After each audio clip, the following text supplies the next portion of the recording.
الوفا news, رہیں خبروں سے باخبر۔ کراچی پولیس چیف کے دفتر پر حملہ۔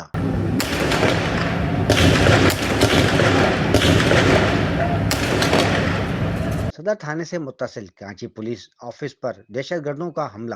دہشت گرد جدید ہتھیاروں سے لیس ہو کر کراچی پولیس آفس پر حملہ کیا۔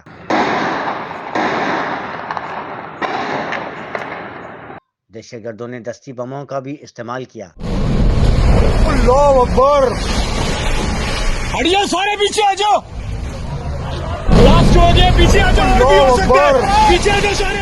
ایڈیشنل آئی جی کراچی نے حملے کی تصدیق کرتے ہوئے کہا کہ پولیس اور رینجرز کی بھاری نفری نے کے پی او کے اطراف کے علاقے کو گھیرے میں لے لیا ہے۔ دہشت گردوں کی جانب سے 5 سے 6 دستی بم بھی حملے میں استعمال کیے گئے ہیں۔ دہشت گرد اور پولیس کے درمیان شدید فائرنگ کا تبادلہ بھی ہوا۔ ذرائع کے مطابق دہشت گرد پولیس ہیڈ آفس کی عقبی سائٹ سے عمارت میں داخل ہوئے۔ دہشت گردوں کی تعداد کا صحیح تعین نہیں لگایا جا سکا۔ کے پی او پر حملے کی بات آگ کی طرح پورے شہر میں پھیل گئی اور ریسکیو ٹیمیں بھی جائے وقوع پر پہنچ گئیں۔ ایڈیشنل آئی جی نے تصدیق کرتے ہوئے کہا کہ دہشت گردوں سے مقابلے کے دوران سیکورٹی اہلکار بھی زخمی ہوئے۔ وزیر اعلیٰ سندھ مراد علی شاہ نے واقعے کے فوراً بعد آئی جی سندھ سے رابطہ کر کے رپورٹ طلب کی اور دہشت گردوں کے خلاف کیے جانے والے آپریشن کو ذاتی طور پر مانیٹرنگ کیا۔ وزیر اعلیٰ سندھ نے فوری طور پر ہسپتالوں میں بھی ایمرجنسی نافذ کر دی۔ وزیر اعلیٰ سندھ کا کہنا تھا کہ دہشت گردوں نے سندھ حکومت کی رٹ کو چیلنج کرنے کی حرکت کی ہے۔ ڈی آئی جی ساؤتھ نے میڈیا سے گفتگو کرتے ہوئے کہا کہ پولیس پر حملہ کرنے والے دہشت گرد پولیس کی وردی میں موجود تھے۔ حملے کے فوراً بعد پولیس اور رینجرز نے دہشت گردوں کے خلاف آپریشن شروع کر دیا۔ ابتدائی طور پر ملنے والی اطلاعات کے مطابق 8 سے 10 مسلح دہشت گردوں کی جانب سے یہ عمل کیا گیا۔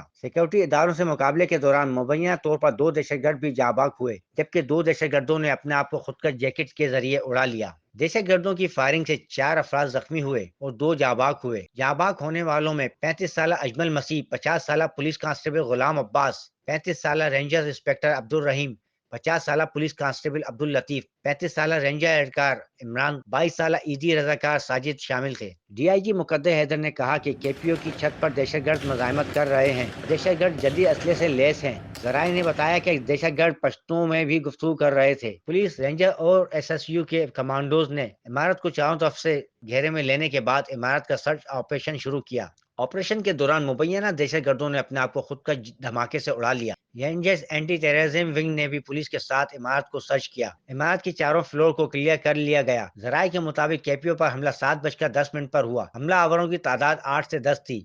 پولیس اور رینجرز کے آپریشن کے دوران مکمل طور پر علاقے کا بلیک آؤٹ کیا گیا۔ دہشت گردوں کے خلاف آپریشن میں rangers, police, C I D special security unit کی ٹیموں نے حصہ لیا۔ دہشت گردوں سے مقابلے کے دوران 9 زخمی اور 2 لاشوں کو جناح اسپتال منتقل کیا گیا۔ ایک زخمی ریسکیو اہلکار کو 2 گولیاں لگی، جبکہ آپریشن میں پاک فوج کے کمانڈوز نے بھی حصہ لیا۔ صدر پولیس لائن کے احاطے میں ایک کار ملی ہے، جبکہ کراچی پولیس آفس کے مین گیٹ کے سامنے سے بھی ایک کار ملی ہے۔ ذرائع کا کہنا ہے کہ دہشت گرد ان کاروں کے ذریعے حملے کے لیے آئے تھے۔ وزیر اعظم پاکستان شہباز شریف نے بھی کراچی پولیس آفس پر حملے کی شدید مذمت کی۔ وزیر خارجہ بلاول بھٹو زرداری نے بھی حملے کی شدید مذمت کرتے ہوئے اپنے بیان میں کہا کہ سندھ پولیس پہلے بھی دہشت گردوں کو مزہ چکھا چکی ہے اور ہمیں پورا یقین ہے کہ دوبارہ دہشت گردوں کو ختم کر دے گی۔ ایسے بزدلانہ حملے ہمارے حوصلے پست نہیں کر سکتے۔ ترجمان سندھ رینجرز نے کہا کہ عمارت کو کلیئرنس کر کے آپریشن مکمل کر لیا گیا ہے۔